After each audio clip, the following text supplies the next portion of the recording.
আমাদের হাত বেঁধে দেওয়া হয়েছে 31শে মের মধ্যে করতে হবে, নোটিফিকেশন করতে হবে।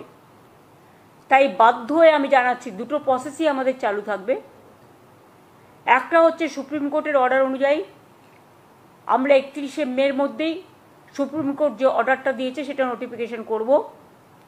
আর দ্বিতীয়ত যদি রিভিউ যেটা আমরা করেছি, রিভিউতে যদি আমরা ভালো রেজাল্ট পাই তাহলে আমরা সেইটাকেই গ্রহণ করব। দুটো অপশানই আমরা ওপেন রেখেছি। কিন্তু পরে যাতে বলতে না পারে সুপ্রিম কোর্ট যে 31শে মের মধ্যে তোমাদের নোটিফিকেশন করতে বলা হয়েছিল, তোমরা কেন করনি, সেই জন্যই আইন মেনে আমাদের এই কাজটা করতে হচ্ছে। কিন্তু অপশান আমাদের ওপেন থাকছে ফর রিভিউ। আমরা যেহেতু 31শে মের কথা বলা হয়েছে, তাই আইনজ্ঞদের সাথে কথা বলে সবার সাথে আলোচনা করে issue of advertisement and file affidavit, যেহেতু 31শে মে লাস্ট ডেট করেছে আমাদের, 30শে মে কিন্তু এটা আমাদের করতে হবে। সুপ্রিম কোর্টের রায় অনুযায়ী থেকে এটা করতে বাধ্য। দুটি অপশন খোলা আছে, এক রিভিউ আর একটা হচ্ছে এই পরীক্ষা দেওয়া। ওইটাই তিনি ধাপ্পা দিয়েছেন, পরীক্ষা হলে রিভিউ হয় না। সুতরাং ওইটা তিনি যথারীত স্বভাব যত ভঙ্গিমায় ধাপ্পা দিয়েছেন। পরীক্ষা মানে আর রিভিউ টিভির কোনো স্কোপ নেই। একটু ক্লিয়ার করে বললে একটু সুবিধা হতো স্যার। যে আপনি রায় যদি পরীক্ষা দেওয়া মানে তো রায় মেনে নিয়েছে, তার আবার রিভিউ হবে কি করে? আমি বুঝি না, যে রায়টা আপনি মেনে নিলেন তার আবার রিভিউ হয়, পাগলের মতো কথা। কিন্তু মুখ্যমন্ত্রী তো আইনি পরামর্শ নিয়ে এই সাংবাদিক সম্মেলন করেছেন বলে জানিয়েছেন। উনি ওর কতটা কি বোঝেন, ওর বুদ্ধিমতো, ওর বুদ্ধিতে কি যায় তা আমি বলতে পারবো না। কিন্তু আমার বুদ্ধিতে একবার যে সুপ্রিম কোর্টের রায় মেনে নিলে পরে সেটা কখনো রিভিউ হয় না। 24,203 যেটা হাইকোর্টের অর্ডার অনুযায়ী ডিম টু বি ভ্যাকেন্ট হয়ে আছে। যদিও তারা কাজ করছেন, তারা কাজ করে যান, তারা ডিসেম্বর পর্যন্ত মাইনে তো কনফার্ম করেছেও সুপ্রিম কোর্ট, আমরা তো অ্যাপিল করেছিলাম। সুতরাং তারা বেশি চিন্তা না করে তারা তাদের কাজ করে যান, আর আমাদের কাজও আমরা করে যাব। অ্যাডিশনাল তাছাড়াও এই 24,203 জন টিচার যেটা ভ্যাকেন্ট আছে সেটা সব মিলিয়ে, তাছাড়াও আরও অ্যাডিশনাল আমরা কিছু ভ্যাকেন্সিস ক্রিয়েট করেছি, কারণ আমাদের অনেক খালি পোস্ট আছে। আমি আপনাদের আগেই বলেছি 11,517 ভ্যাকেন্সিস ফর 9 and 10, এটা অ্যাডিশনাল, এবং 6,912 ফর 11 and 12 টিচারদের জন্য এক্সট্রা পোস্টও করা হচ্ছে। আর 571 জনের জন্য গ্রুপ সি এবং 1000 গ্রুপ ডির জন্যও করা হচ্ছে। তাহলে total vacancies propose to B filled up 44,203।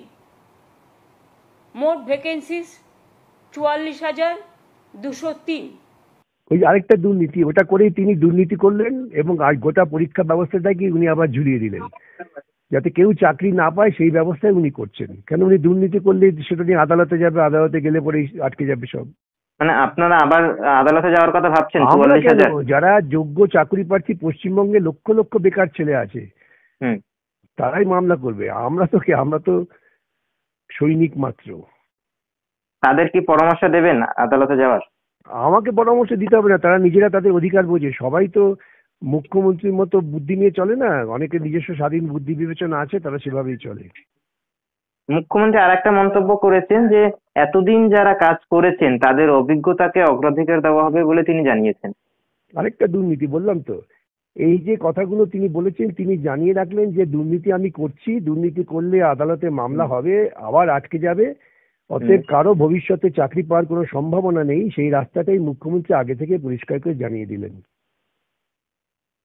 চাকরি হারাদের একটা বার্তা দিয়েছেন যে কেন ভয় পাচ্ছেন, চাকরি করছেন, করে যান, পরীক্ষায় বসুন।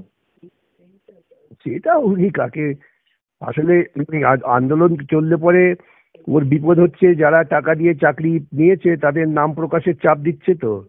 হুম। যারা সরাসরিভাবে দুর্নীতির সঙ্গে যুক্ত নয় বলে দাবি করছেন, তারা তো দাবি করছেন যারা সরাসরি যুক্ত তাদের নাম প্রকাশ করো।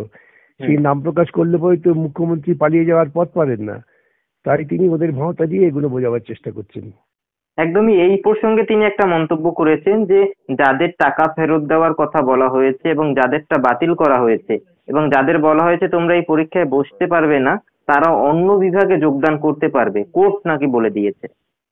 এই কি বলবো বলুন, খারাপ লাগে আমার বলতে। এই রাজ্যের তিনি তো মুখ্যমন্ত্রী, অসত্য কথা বলতে তিনি হুম। পারদর্শী, অসত্য কথা বলতেই তিনি ভালোবাসেন, তাই বলেছেন। মানে অযোগ্যদের জন্য একটা পথ খোলা রইলো তাহলে, মানে অন্য ডিপার্টমেন্টে নিয়োগ বললাম হবে। তো এটা একটা দুর্নীতি। উনি দুর্নীতি করেছেন, এখন সেই দুর্নীতির হাত থেকে পালাবার কোনো পথ নেই, তাই পাগলের মতো কথা বলছেন। উনি যা বলেছেন, যে কোনো বুদ্ধিমান মানুষ যদি শব্দগুলো, বাক্যগুলো, চয়নগুলো বিশ্লেষণ করেন বুঝতে পারবেন যে তিনি ধাপ্পা দেওয়া ছাড়া আর কিছুই করেননি। আপনাদের উদ্দেশ্যে কার্যত ইঙ্গিত করে একটা মন্তব্য তিনি করেছেন যে কেউ কেউ নিজেদের স্বার্থে এই প্যানেল বাতিল করেছে, এখন তারা বন্ধু হওয়ার চেষ্টা করছে। হ্যাঁ, নিশ্চয়ই তো। হুম, তিনি টাকা দিয়ে চাকরি দিয়েছেন, তিনি তো জনগণের স্বার্থ ভেবেছেন, আর যারা এই দুর্নীতি প্রকাশ করেছে তারা নিজেদের স্বার্থ ভেবেছে। ঠিকই বলেছেন। ওর কাছে দুর্নীতিটা হচ্ছে জনগণ আর সুনীতিরা হচ্ছে ব্যক্তি। অতএব ঠিক কথাই উনি বলে ফেলেছেন। উনি আরো দুর্নীতি করতে চান সেই জন্যই, কেন ওর কাছে জনগণ মানেই দুর্নীতি। হুম। আপনার একটা শেষ প্রশ্ন, যে মমতা বন্দ্যোপাধ্যায় তো আজকে বলেছেন যে 31শে মের আগে অর্থাৎ 30শে মে তিনি বিজ্ঞপ্তি জারি করবেন তার সরকার, কিন্তু আর একটা রায় যে রয়েছে টাকা ফেরত নেওয়ার, সেই সম্পর্কে তো কোনো মন্তব্য তিনি করলেন না যে কবে টাকা ফেরত নেওয়া হবে। সেটাই তো বলছি। উনি উনি যা ভাবছেন ভাবুন, উনি মূর্খের স্বর্গে আছেন, থাকুন, আমাদের কোনো আপত্তি নেই। আমরা আইন যে পথে চলে সে পথেই চালাবো।